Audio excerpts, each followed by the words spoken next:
If I had my way, everything would be so nice. This world would be like Paris. No, it would be a paradise. No one would ever have to say, I'm gonna get my wish someday.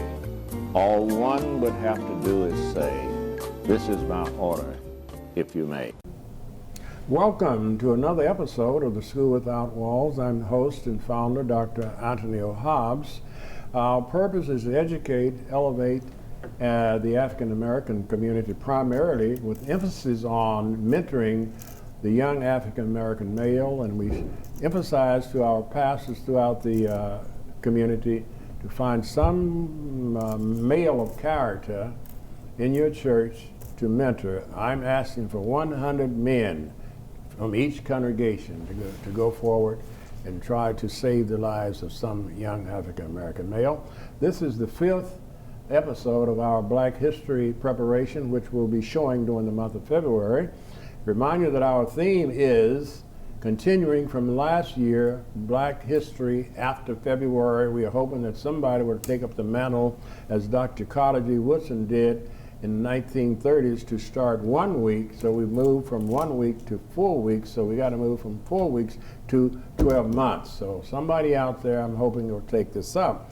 Now, my guest today is my pastor, the Reverend Cecil L. Williams. Yes, sir. Who hails from the state of California, I believe. Yes, sir. So we're very glad to have you. Thank you, sir, for having me. Very glad to have you with me today, and very glad to have you as pastor of St. John African Methodist Episcopal Church. Yes, sir. So would you tell us a little bit about your background, if you'd like to, where you were born, and whether it was from where you were raised by grandparents, parents, and so forth?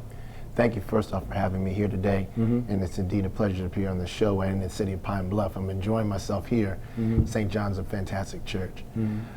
I was born in the city of San Francisco and raised by my parents, Cynthia and Cecil Sr., and raised in church.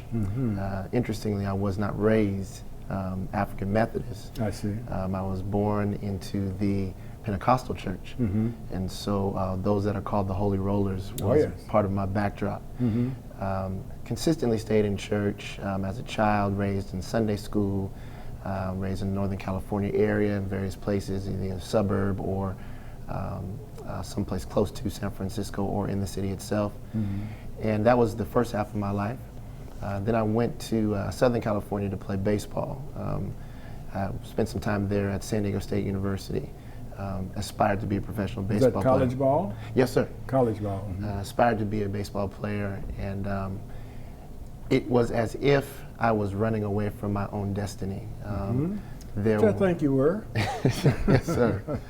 I have pastors, preachers, gospel singers, gospel artists in my family line, and I said I was going to be different. I was going to be a professional athlete, and it's my belief that the Lord had something else assigned for me. And with that wilderness experience, if you will, in Southern California, I then was able to come back home and enter into the University of California, Berkeley, of which I continued my education there and got back into church some years later, but not back in the church of my youth. I see. I was invited to come to a church that was an African Methodist Episcopal church. I'd only been into one once prior to that in my life. And this was special for me because it was my choice for church as opposed to my parents' choice. Right, I can understand that. And I couldn't understand all of the trappings of Methodism at that point, but I felt like the preacher's sermons were consistently talking to me and didn't understand how he knew what I was going through.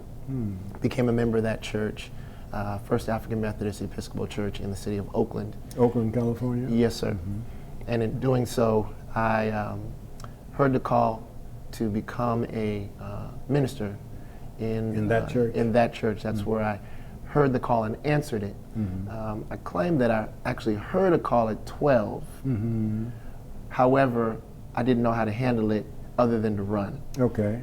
But I answered the call as a young man at the AME church in Oakland. And I spent the majority of my formative years, all of my formative years actually, in the AME church there at that church until I started pastoring in San Francisco. Okay, and then when did you marry?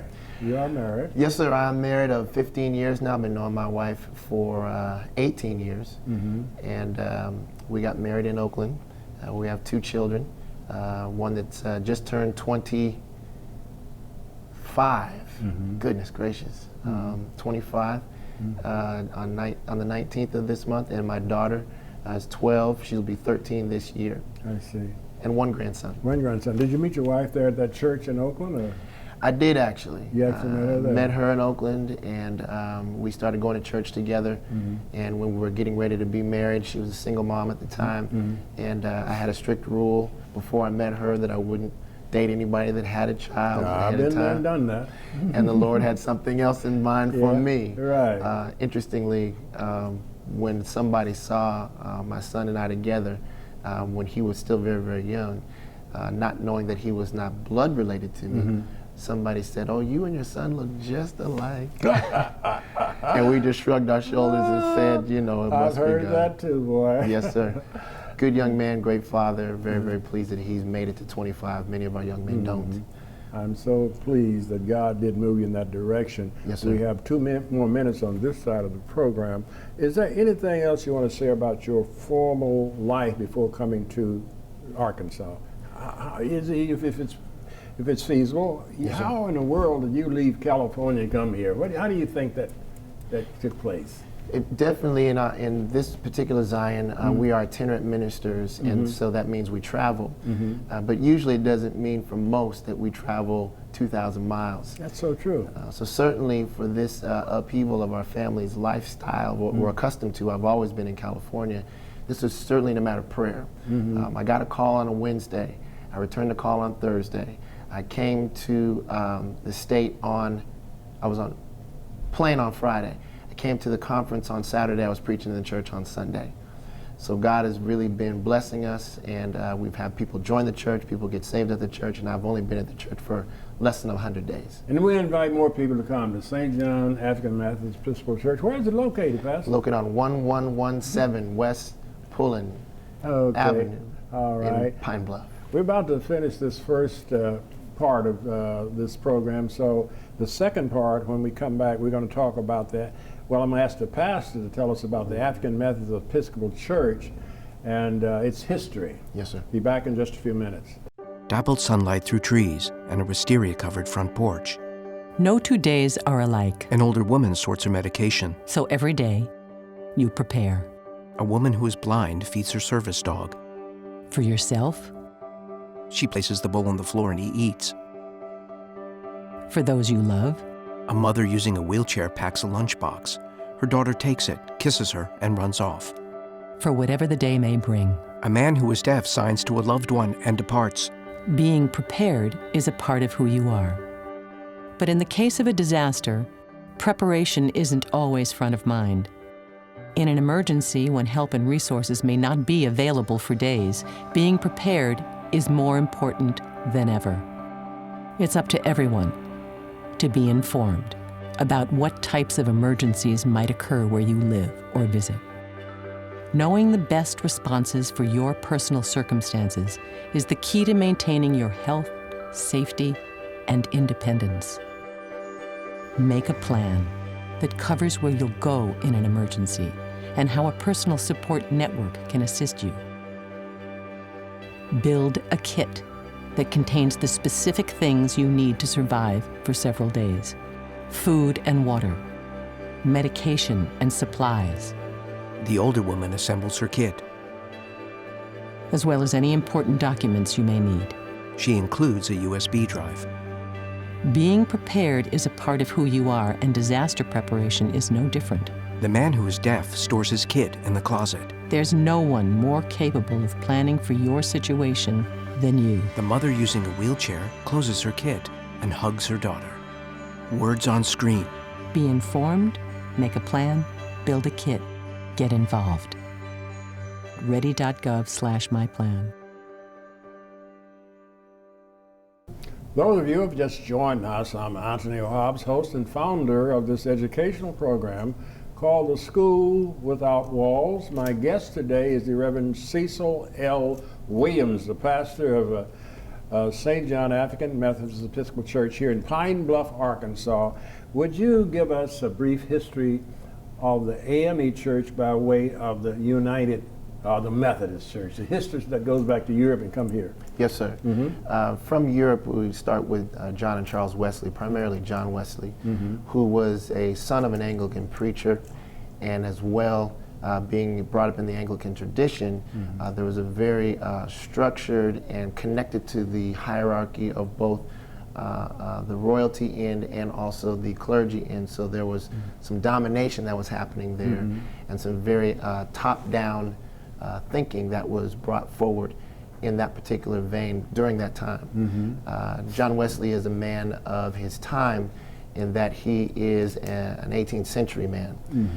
That being the case, he thought that there might be a better way of which to grow and measure growth, to know that you're growing in your particular faith. And so the pejorative term that was used for the style of working through the faith that he came up with was calling him and his group Methodists.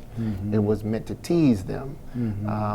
So much teasing to the point where they brought that information to the United States with George Whitefield, the two brothers and George Whitefield. They deposited that particular faith and strain of denomination, as it were, here in this country.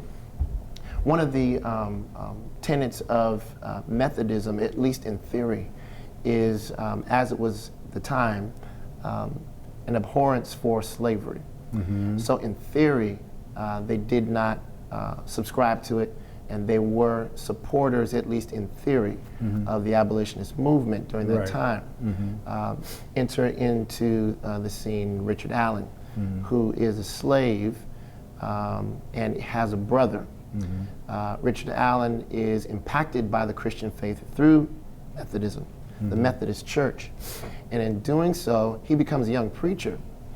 And he's so dynamic in his preaching that not only Africans who are enslaved, but also slave masters and other white people are touched by his preaching, such to the point that he earns his own slavery. He's given his own freedom, from slavery. And he's able to buy his own freedom, comes back and buys his brother's freedom, and becomes a part of St. George's Church on the East Coast. And is a part of a group that included a gentleman named Absalom Jones of African Americans. And African American is probably a loose term at that time because folk were not considered a part of. They were Africans, just called African Americans. Or black people or Negroes at that time. Right. There was a dispute that happens, and the story is told many different ways. But in St. George's Church, it was a section of the church that the black folks were praying, and they were told that they should not be praying there and they need to get up. Those that were in charge came up to them and were forcibly trying to move them. And the word was that a comment was made. If you let us finish praying, we'll leave here and you will not have to worry about us again. And that was where the African Methodist Episcopal Church began to grow out of what is called the Free African Society. 1757 was the year. 1757. Let's stop there for a moment. I have a few comments or questions I'd like to ask you. Now, St. George was the church that was built by John Wesley's followers, right? Yes. The white man. Yes. And of course, during that period of time, I think it's significant for our listeners to realize that there was no laws that prevented races from assembling together to worship. Correct. Because the Africans went to the same church that the European Americans went to. But and from my understanding, the conflict was a cultural conflict more so than a color conflict. The Africans believed in call and response according to that nature, making more noise and responding, whereas the Europeans were more, the word is cerebral when it comes to the worship, and that aggravated the majority, and that's why they segregated them to the balcony, right?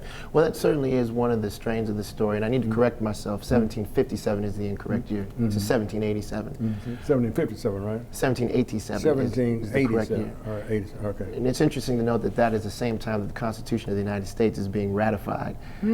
So while you have this struggle for developing laws to make all men equal, there's this argument that's happening inside of the church as to whether or not African Americans or black people can be in the same place to worship God. In the same year. Wait, say it again. That's happening now? 1787. Oh, it's 1787. When they were going through the ratification process for the Constitution of the United States. It's the same year that you have this dispute happen amongst blacks and whites inside of the Methodist Church of St. George's. Oh, I got you. Okay, that's very interesting, very interesting. And now once they walked out, the leadership was on, Richard Allen was the leader, I believe, wasn't he? Richard Allen and Absalom Jones. And Absalom Jones. And where did they go from there to start their worship service? They went into a mill of which they took an anvil and used that as a pulpit from which to preach. And that becomes now our traditional sign as part of our faith and our denomination. I'm going to ask you a hard question, being a city boy. What in the world is an anvil? Anvil? Anvil. I mean, what is an anvil? Explain to the unfolk Sure. what an anvil is. An anvil and what is it's used for. Yes, sir. An anvil, as I understand it, is for ironworks that you might mete out anything that you're trying to create with metal. So it's used as a base of which to slam down a mallet that you might flatten out metalworks. And it's generally mounted on something that's elevated, right? Yes, sir. That's They're very making good. a perfect pulpit. Perfect pulpit right there. We have one more minute on this side. So that was excellent. And also, briefly, rather than creating a church, you mentioned something about a free Methodist society. Free African Society. African Society. Yes, sir. Explain the significance of that African Society. Well, one, just to be succinct about it, so that folk could come together and also talk about not just their religious beliefs, but also have social concerns being taken care of because they were great in that time and age. Right, such as their health needs and so forth and so on. I often stress the thing as the society, and I explain it was a nation within a nation. Absolutely. Because they established schools. I believe there were about 12 schools established throughout the whole scheme of that. With the AME 12 Church. schools. Yes, sir. And I don't remember any hospitals. Do you remember any hospitals? I know they had medical persons working with them, but I can't recall a hospital. There are now, but in terms of originally, there was more medical work being done rather than actual institutions being created. That is correct. Let us stop here, and we'll be back for the final segment on the African Methodist Episcopal Church known as AME. All right. Na na na na na, I love you so. I love you, I love you. La la la la, la la la la la la la. We're here. Yay! It's a short drive from your neighborhood to your naturehood. To find a neighborhood park or green space near you, visit discovertheforest.org. I love taking care of my mom. It wasn't easy at first. She learned how to better communicate her needs. And you learned how to not ignore yours. I discovered how to make healthier meals. And I discovered how much I enjoyed them. Becoming a caregiver is a learning experience for everyone. Find articles, tips, and tools from experts and others who have been in your place. The Caregiving Resource Center at aarp.org/caregiving. Those of you who have just joined us, I'm Anthony Hobbs, host and founder of this educational program called The School Without Walls. We're designed to educate, elevate, and activate the African American family to do more for self. My guest today is the Reverend Cecil L. Williams, pastor of St. John African Methodist Episcopal Church here in Pine Bluff, Arkansas. Yes, sir. We were discussing Richard Allen, Bishop Richard Allen. Yes, sir. Are you aware that there was a denomination that he's Saint Richard by some groups? I've heard that. Yes. I did not know of the denomination, but I heard a of certain it. group. It wasn't our group, but there's another group. I wish I had made note of prior to this that thought so much of him. He's called by them Saint Richard Allen. Wow. Yeah. Wow. Now let us continue. After they left, was it St. George? Yes, sir. St. George Methodist Church.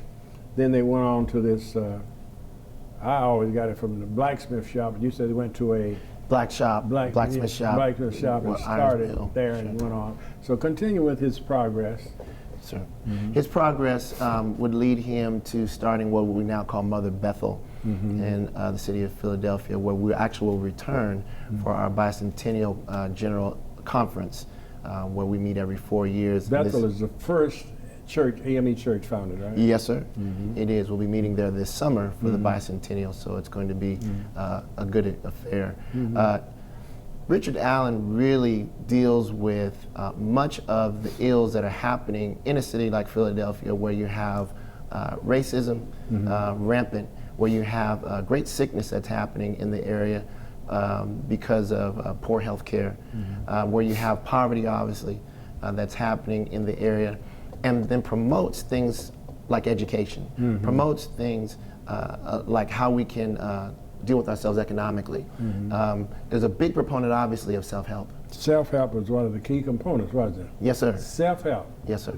And self-help really for him is important because, again, he purchased his own freedom.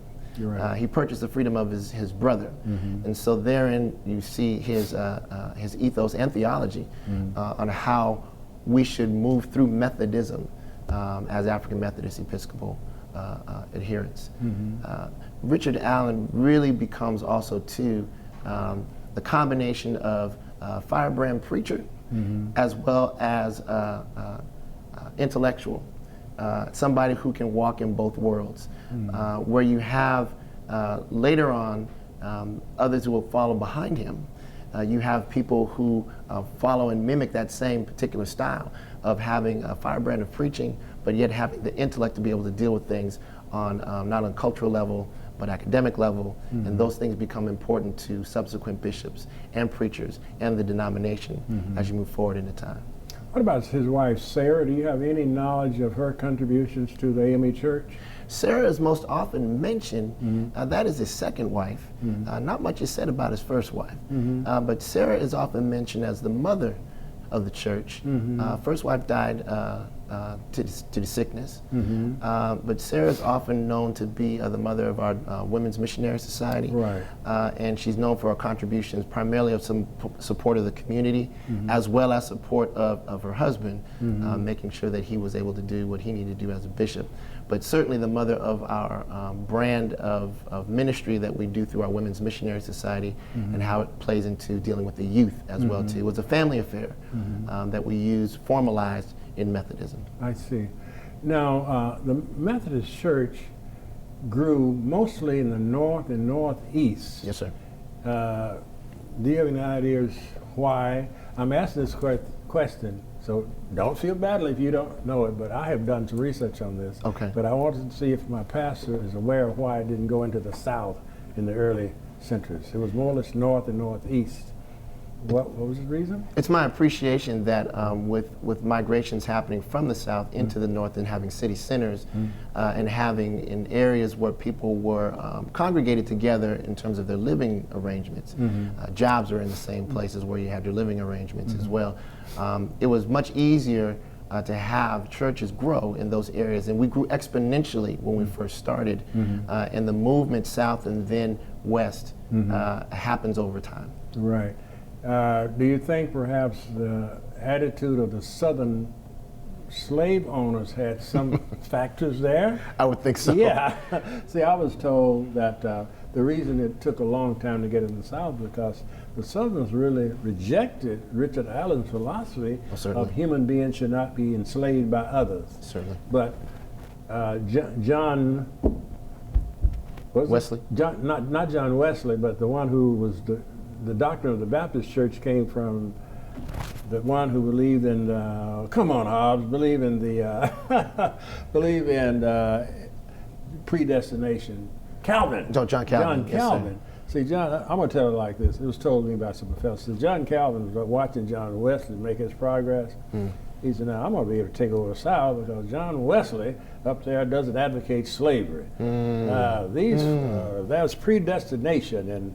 And he said that blacks were predestined to be servants of their brothers in the Bible. Draws of waters and hears of wood.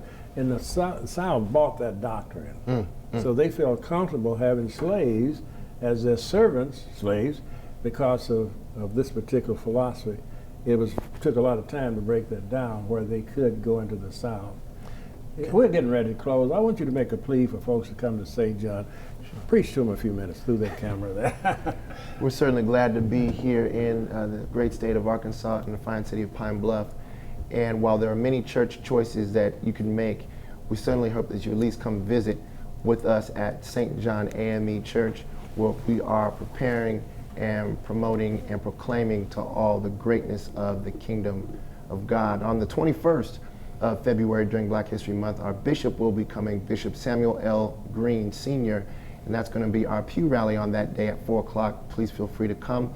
And as well, on the 28th of the month, our presiding elder, the Reverend Johnny Kelly, is going to come and preach.